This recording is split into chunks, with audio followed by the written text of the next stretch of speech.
rumah tangga yang bernama Wedehika. Nah, Wedehika ini memiliki seorang pembantu yang bernama Kali. Nah, di dalam sutta ini dijelaskan bahwa Wedehika ini oleh masyarakat ya di tempat tinggalnya itu dikenal sebagai orang yang baik, orang yang santun, orang yang ramah.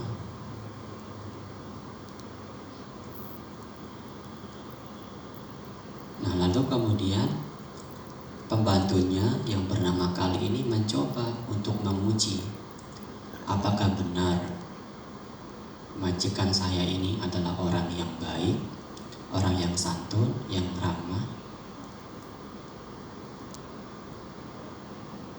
Apakah itu memang sikapnya yang baik ini memang benar-benar berasal dari ya dalam dirinya. Nah, ia coba untuk menguji bagaimana. Nah, Kali ini suatu ketika ia bangun terlambat, bangun ya kesiangan. Nah, lalu sebagai seorang majikan ya karena pembantunya ini bangun terlambat ya, karena ya pada umumnya memang kalau ya seorang asisten rumah tangga ya misalnya ya harus bangun lebih awal daripada majikannya. Jadi sudah bekerja ya, pagi-pagi sudah bekerja, memasak dan lain sebagainya. Nah, tetapi hal ini tidak biasa dilakukan oleh Kali ya, karena memang ya Kali ini ya sebetulnya ia adalah seorang yang rajin ya, yang tekun melakukan pekerjaannya. Akan tetapi karena ia ingin menguji sang majikan apakah ia benar memiliki sifat yang baik, yang santun ya, ia kemudian Kali mencoba bangun terlambat. Lalu apa yang terjadi? Tentu sebagai seorang majikan ya, karena asisten rumah tangganya bangun terlambat, majikannya tentu menjadi tidak suka terhadap sikap dari ya Kali ini ya, tidak suka dengan hal tersebut. Nah, lalu Kali berpikir, oh ya sepertinya majikannya bersikap baik selama ini itu mungkin ya karena Kali ini selalu mengerjakan pekerjaannya dengan baik ya, dengan rajin. Nah, dari ya hal yang pertama yang dicoba oleh Kali ini, ia merasa tidak puas. Kemudian ia kembali ya menguji majikannya ini. Untuk kedua kalinya Kali bangun terlambat lagi, dan ya tentu reaksi majikan pun ya marah tentunya ya, sama marah ya, mencaci maki Kali ya, mencela Kali. Nah, dan Kali ini terus yang merasa ya belum puas ya, apakah benar ya majikannya ini baik, santun. Kembali itu ketiga kalinya ia bangun terlambat. Sang majikan tentu menjadi sangat marah karena sudah ketiga kalinya ia bangun terlambat ya, bangun kesiangan. Majikan marah terhadap Kali, mencela. Tidak hanya itu, bahkan sang majikan mengambil kayu, dikatakan ya demikian, kemudian memukul Kali ya, dan mengakibatkan kepala Kali ini menjadi terluka dan ya berdarah. Nah, oleh karena kejadian ini ya Bapak dan saudara-saudari, yang awalnya sang majikan ya Wedehika ini dikenal sebagai orang yang baik, yang ramah, yang santun. Namun kemudian oleh karena sikapnya terhadap Kali pembantunya ini, kemudian masyarakat di tempat tinggalnya ya mengenal Kali, mengenal Wedehika ya bukan sebagai orang yang baik lagi, tetapi orang yang jahat, ya, orang yang tidak baik, karena yang mencaci maki pembantunya. Tidak hanya itu, ia juga melukai pembantunya sendiri. Nah, jadi ibu bapak dan saudara-saudari setama, pesan penting yang bisa kita pahami dari cerita di dalam sutta ini, di dalam Kakacupama Sutta ini, bahwasanya sebetulnya sikap baik, ramah ini harus kita awali dari pikiran kita terlebih dahulu. Harus didasari memang dari pikiran kita terlebih dahulu. Jadi bukan karena keterpaksaan, ya, bukan karena orang-orang bersikap baik kepada kita, bukan karena sikap orang-orang ini sesuai dengan apa yang kita inginkan. Ketika pembantu bekerja sesuai dengan apa yang diharapkan oleh majikan, kemudian majikan bersikap baik, namun sebaliknya ketika sang pembantu ini mengerjakan pekerjaannya tidak sesuai dengan yang diharapkan, kemudian majikan menjadi marah. Nah, tentu ini kebaikannya ini ya didasari oleh karena faktor dari luar. Nah, maka dalam hal ini ibu bapak dan saudara-saudari setama, sikap ramah dalam ajaran Buddha ini selain dari ucapan dan juga tindakan, maka yang tidak kalah penting adalah sikap ramah dari pikiran kita masing-masing. Harus kita mulai dari pikiran kita masing-masing.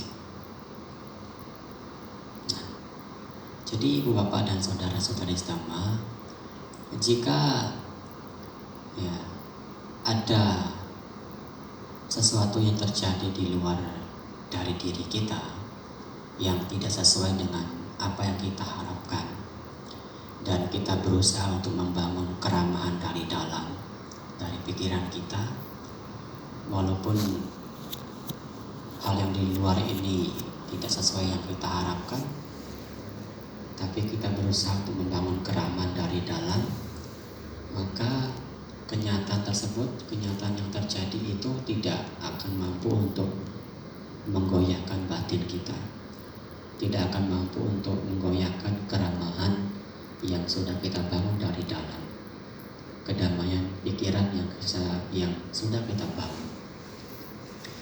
Nah, oleh karena itu, ya ibu bapak dan saudara-saudari setama, jika kita membangun ya keramahan dari dalam diri kita, ya terus menerus mengembangkan pikiran-pikiran yang baik, ya, maka hal apapun yang ada di luar itu ya tidak akan mampu untuk mempengaruhi diri kita. Yang berbeda halnya orang-orang ya hanya bersikap baik ya ketika apa yang di luar dari dirinya itu baik. Tapi kalau di luar dari dirinya itu tidak baik, ia akan merasa juga ditanggapi dengan tidak baik pula. Nah, inilah ya yang seringkali yang memunculkan kekecewaan, memunculkan penderitaan. Ketika kenyataan di luar itu tidak sesuai dengan yang kita inginkan, maka kekecewaanlah yang akan muncul, penderitaanlah yang akan muncul.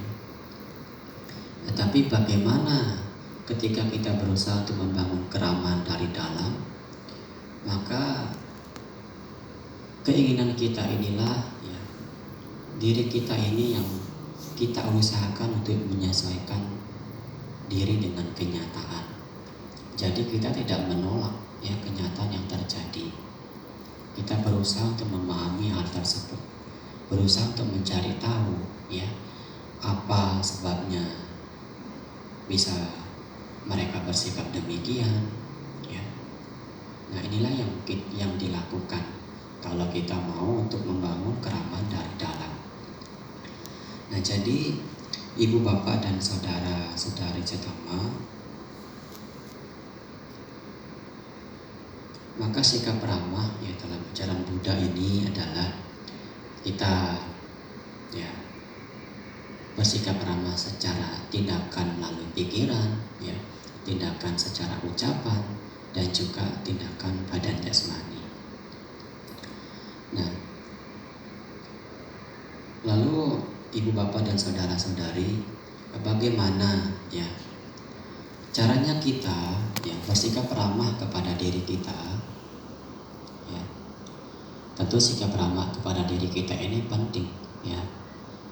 Kepada diri kita ini penting.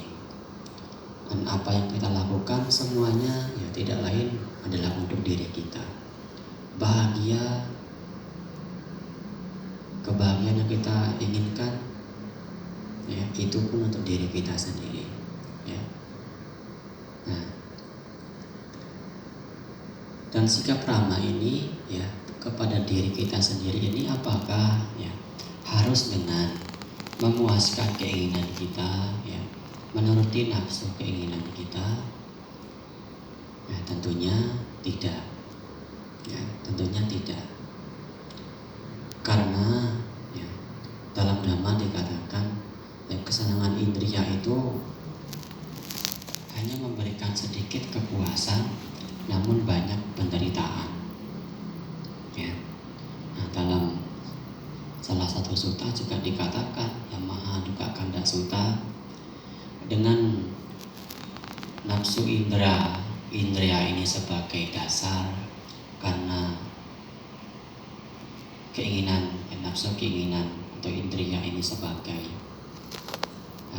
sebab penyebab, maka orang-orang ya akan memiliki pikiran yang tidak baik, ucapan yang tidak baik, dan tindakan yang tidak baik.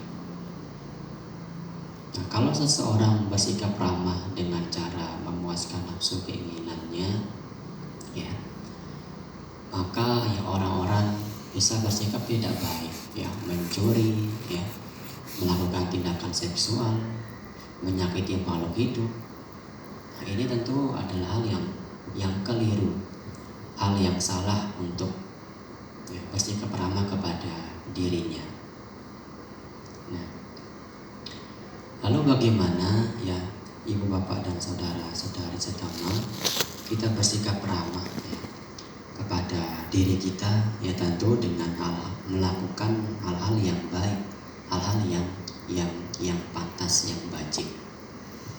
Seperti tadi Anda ya melatih diri, bertekad melatih diri untuk melaksanakan sila, ya, tidak membunuh, tidak mencuri, berbuat asusila, atau berbuat hubungan seksual dengan orang yang bukan pasangan Anda, mengambil barang yang tidak diberikan, ya, berucap bohong, meminum minuman keras, dan lain sebagainya. Nah, ini adalah cara kita bersikap ramah kepada diri kita. Dan sikap ramah ini ya terlebih dahulu dikembangkan pada diri kita masing-masing. Ya. Terlebih dahulu kita kembangkan, kita praktekkan kepada diri kita masing-masing.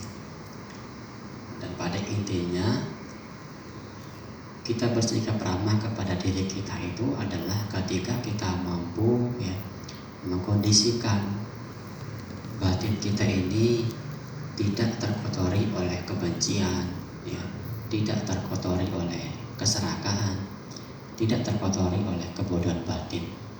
Nah, inilah cara kita bersikap ramah kepada diri kita. Ya. Karena ya pada dasarnya ya diri kita sendirilah yang harus kita utamakan, ya, bukan orang lain. Ya.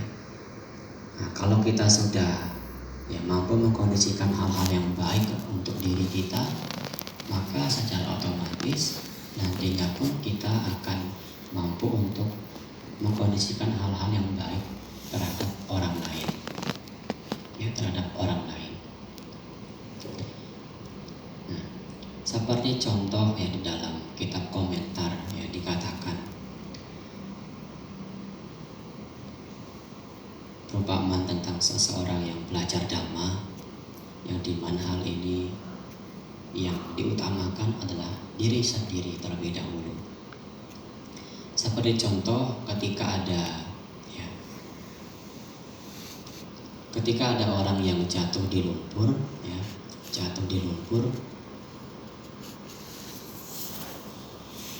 maka orang yang sangat-sangat memungkinkan untuk bisa membantu orang tersebut supaya tidak tenggelam di lumpur itu tentunya adalah bukan orang yang juga tenggelam di lumpur yang sama atau tenggelam di lumpur tersebut. Tetapi siapa yang bisa membantu mereka? Tentu orang yang tidak tenggelam di dalam lumpur, ya. Nah, sehingga ia akan bisa membantu orang yang tenggelam tersebut. Jadi artinya kita kondisikan hal-hal yang baik kepada diri kita terlebih dahulu, ya. Maka kemudian kita akan bisa mengkondisikan hal-hal yang baik terhadap orang lain, ya, terhadap orang lain. Nah, ini ya sebagai bentuk cinta, ya, cinta kita terhadap diri kita masing-masing. Apakah ini ya bentuk dari sikap egois? Ya tentu tidak. Karena ya kalau kita mengkondisikan hal-hal yang baik kepada diri kita, secara otomatis orang lain pun akan memperoleh berkah dari apa yang kita lakukan, ya, akan memperoleh berkah dari apa yang kita lakukan. Nah, maka suatu ketika ya dikatakan Raja Pasenadi dan juga Ratu Malika, ketika beliau ini selesai bermeditasi, terjadi diskusi. Raja Pasenadi ini bertanya kepada Ratu Malika, setelah melihat seluruh alam ini, siapakah yang paling Ratu, yang paling sangat Ratu cintai? Ratu menjawab, setelah melihat seluruh dunia ini, alam ini, orang yang paling dicintai adalah dirinya sendiri, diri saya sendiri. Ya, jawaban dari sang ratu. Sang ratu kemudian bertanya hal yang sama. Setelah melihat dunia ini, siapa yang paling Raja cintai? Raja Pasenadi pun juga memberikan jawaban yang sama. Setelah melihat seluruh dari dunia ini, alam ini, maka orang yang paling ia cintai adalah diri sendiri, ya, diri sendiri. Nah, setelah terjadi diskusi, kemudian mereka ingin bertemu dengan Buddha, bertanya kepada sang Buddha tentang diskusi yang sudah berlangsung. Sang Buddha menjawab, bagaimana orang itu mencintai dirinya sendiri, tentu dengan melakukan hal-hal yang baik, mengkondisikan pikiran-pikiran yang baik, mengkondisikan ucapan-ucapan yang baik, tindakan-tindakan juga yang baik, tidak menyakiti makhluk hidup atau makhluk lain. Nah, inilah ibu bapak dan saudara-saudari setengah, sikap ramah ini terlebih dahulu harus kita lakukan pada diri kita sendiri, ya, lakukan pada diri kita sendiri. Nah, lalu yang kemudian kepada siapa kita bersikap ramah, ya ibu bapak dan saudara-saudari. Dalam Dhamma dikatakan sebagai seorang berumah tangga ada 5 hal yang bisa dilakukan yang kemudian berakibat pada kehidupan yang harmonis.